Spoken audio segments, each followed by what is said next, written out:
Hey, what's up? This is Laidback Luke, DJ and producer, Kung Fu athlete, and family guy. Denon is creating a revolution, and I am part of it. So tell me about your heartbreak hotel. I recently switched my setup to a Denon setup, and in this vlog, I'll tell you exactly why. One thing is for certain, if it wasn't for superior technology, I would have never done that. I'll take you through some of the features, and I'll show you. The first thing that really blew me away about these players is the touch screen. Everything on the screen is pretty much functional. You can tap anything and it'll work. You can scroll through tracks. You can fast forward through your tracks. You can scroll through the playlists. And so whenever you select a track, you just swipe it and it'll load it. And the feel of it is basically like swiping your smartphone, which is something we do on an everyday basis. And it's such small features like just tapping on the quantize on and off, and even just the remaining or the playing time, which is awesome as well. And it's those small things that make all the features so user-friendly. In the crates, you can find your collection. I have it on years and on months. I have it sorted in playlists as well. So this is the Prepare crate, which if you want to select a track here and you're thinking of playing it later, instead of swiping right, you just swipe left. And it's in there to prepare.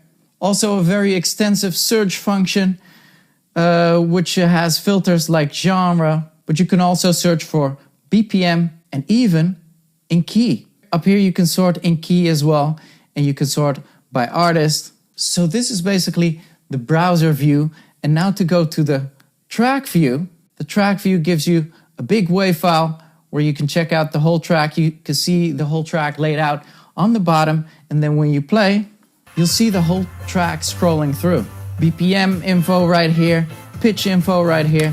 The pitch goes up to 100, and you can change the pitch value. So my standard pitch range is up to 10% now.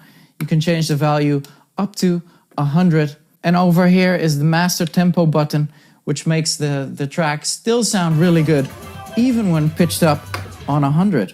The thing is, with these players, they have such a big processor. This makes them user-friendly in various situations. So, for instance, I'm going to show you something extreme right here. Right now, if you have a setup and you accidentally pull out your USB, you go into an emergency loop. Well, on the Denons, it's different. The processing power is that powerful. You don't go into an emergency loop, you go into an emergency track. So if you have a track playing, you accidentally pull out the USB stick, so you can still see the full functionality of the track is still here and is loaded in. You can still use the hot cues and everything, go into the drops, and nothing to be worried about. Another cool feature, obviously, is to implement your logo right here in the middle as your artwork. So this is just a picture I put into the engine folder. Engine is the library program Denon works with. If you do not put your artwork in there, then you can actually see the artwork of all the tracks you are playing. So right here usually is the artwork of every track, but you can customize it as well, which is great. Another thing that really blew me away with the players is this whole strip of hot cues. So you do not get 4 but 8 for your disposal right here. But these aren't just hot cues, these are loops as well. So 8 hot cues, 8 loops, 8 rolls, and 8 slicer points.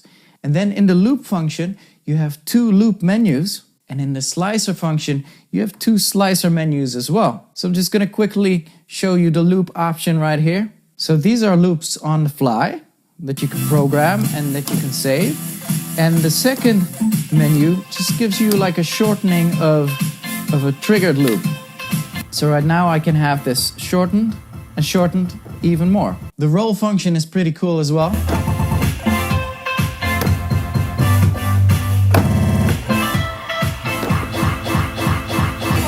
And with the slicer as well, you can make it really funky.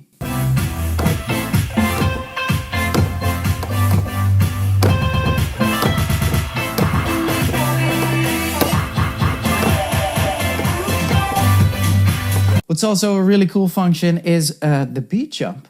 So when you have the quantize on, and the quantize is really good and precise on the Denons, When your track is almost finished, you can actually beat jump yourself back to the track seamlessly. What this basically does is it'll stick to all the grid and the bar counts of the track, and then when you skip it, it'll just stay on a similar bar, on the same grid, and in tempo. Another big feature is the layering of the players. You actually get 2 for the price of 1. So layers mean there's a layer A, which is a deck A on the deck, and there's a deck B on the deck as well. And you can switch to these separate players by just pressing layer, and you'll see that the ring of the player will change as well. So right now, layer A is green, layer B is blue, and I have it on a separate channel right here. If a track is playing on layer A, you can actually mix a new track in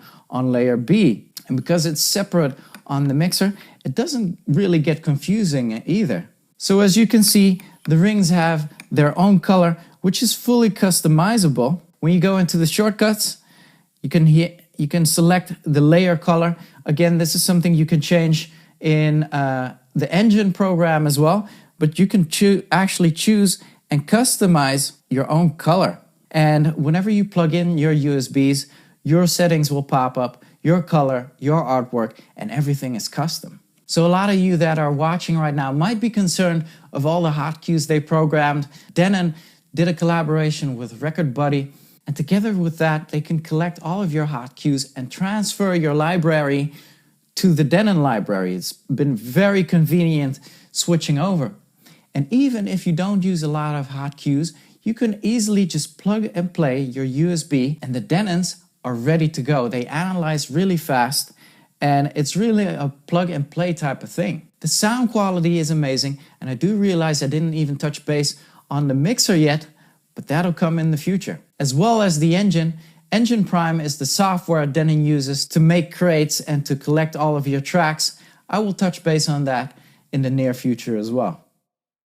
And that was it. So from now on, you will only see me playing on a Denon setup. What do you think of it? Please let me know in the comments. I'm curious to hear your thoughts. I also want to hear your thoughts about another In My Mind episode, this time on the Denon players. Thinking of doing it next week, let me know. If you're curious about that, hit that subscribe button and give me a thumbs up. Coming weekend will be my first weekend ever performing on the setup, and taking these type of risks and being part of what's a future movement is something that'll always keep me going. And with me, there's a bunch of big name DJs coming that will switch their setups as well. You'll see. Thank you so much for tuning in. I will catch you next week. Until then, L's up, rave safely, and salute.